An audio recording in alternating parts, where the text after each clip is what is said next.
Warning, what you are about to see will shock you. 2 years after October 7th, I was given exclusive access to evidence that still has not been released to the public. Evidence found in Gaza and on the Hamas terrorists and Gazans who infiltrated Israel that day. It's time for you to see the truth. Watch closely. In this book by Hamas, they say every Jew is considered a combatant, including women and youth, even if unarmed. A math teacher taking the pictures of Adina Moshe. 6 pages that was found in the European hospital. He took under consideration that if he fails to destroy Israel completely, Gaza might be destroyed. Around 9:30, thousands of Gazan civilians entered Israel. This is, for example, was found on one of the terrorist bodies, handwritten note of a commander's message to his soldiers before they entered the Israeli territory. He say, know that this enemy of yours is an incurable disease except for head decapitation and uprooting hearts and livers, which they did. This is a kidnapping kit that they had with them. In every kidnapping kit, they had the taser and the tourniquet, of course the zip ties, the syringes, and these capsules. They left threatening graffitis on the walls of the kibbutzim. And this is, for example, one of these notes. We will bring death to you. Get out of our land before it is too late. We are people who love death. Flee from our land, Palestinian resistance.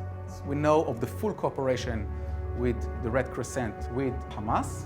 This war that was opened on October the 7th, it's a jihad war. It's a religious war against the Jewish people. Hamas is talking in 2 different languages. One for the Western ears, and this is the update of their charter from the year 2017, where they say that they don't have problems with the Jewish people, but with the Zionists only. In this book of fatwas by Hamas from their Gaza's Sharia committee, in page 286, they ask a question: what needs to be done with a Jewish woman, unarmed and not related to the IDF or police? And they say here, and I quote, that every Jew is considered a combatant, including women and youth, even if unarmed. Not talking about the Israelis whatsoever, or the Zionists, the Jewish people. They claim that Israel is a militaristic society, so babies will grow up one day and become soldiers, females as well, etc.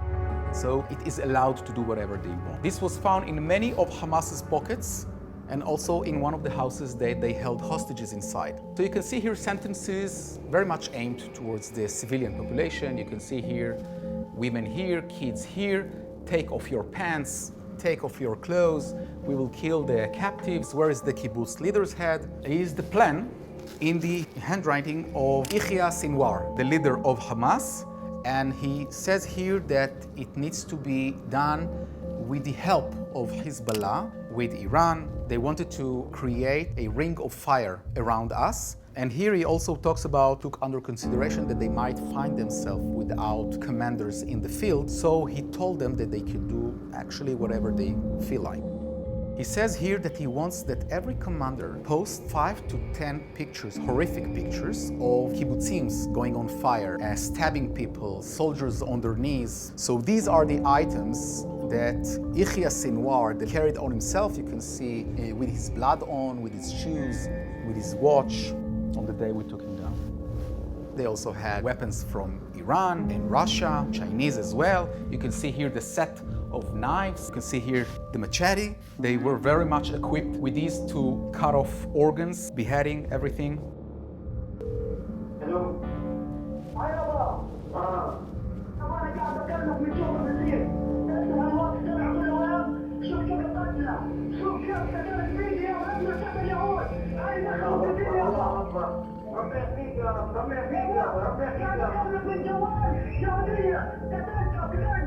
They did it in a systematic way at the Nova music party, inside the kibbutzim, on the roads, and also inside the military bases. You can see beheading, you can see gouging eyes. I have many pictures of people without eyes, smashing skulls, and also pulling out the intestines of some of the females through their genitals. Many people were tied to trees at the Nova party, many of them with different objects inserted through their genitals. This book, Jew Hatred, this is the title. This book blames the Jewish people that we are to blame for every big war that happened in the world, including World War I and II. And the only solution for us is to eliminate the entire Jewish people. Jihad education begins with children. It's very important, and Hamas started as an educational movement.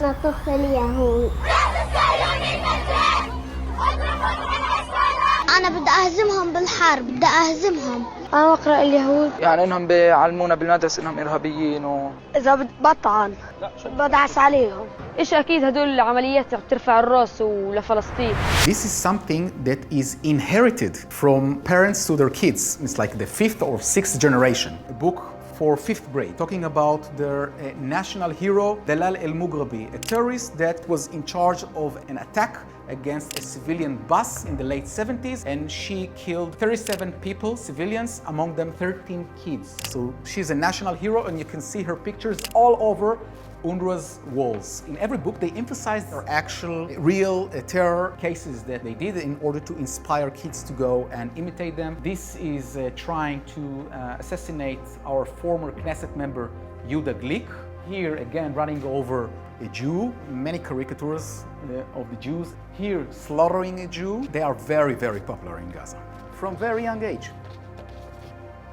Hamas and the Islamic Jihad realized years ago, prior to the massacre, the importance of these journalists to be inside key positions in the global media in order to dictate the Palestinian narrative. So many of these terrorists actually, they worked for these all kinds of global media like Al Jazeera. And you can see the Reuters, the New York Times, the CNN, the AP, BBC, of course. This picture won to be one of the most important pictures of the year 2023 by Reuters and New York Times. Shani Luke, one of the participants at the Nova party, she was raped by a large group of men. And then they showed her in a parade in Gaza, letting people touch and spit at her. This won a very important international prize, Photo of the Year, by the School of Journalism at the University of Missouri. How did they get there so early in the morning?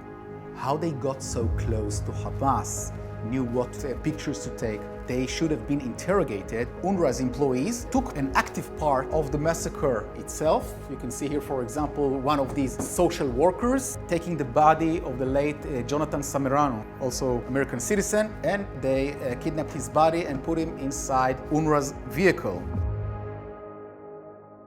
We're now entering a tunnel.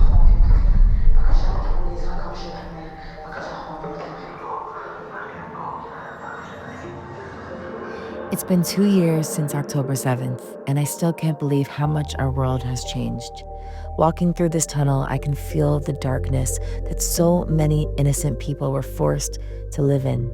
I pray for a deal, for our hostages to come home, and for this war to finally end.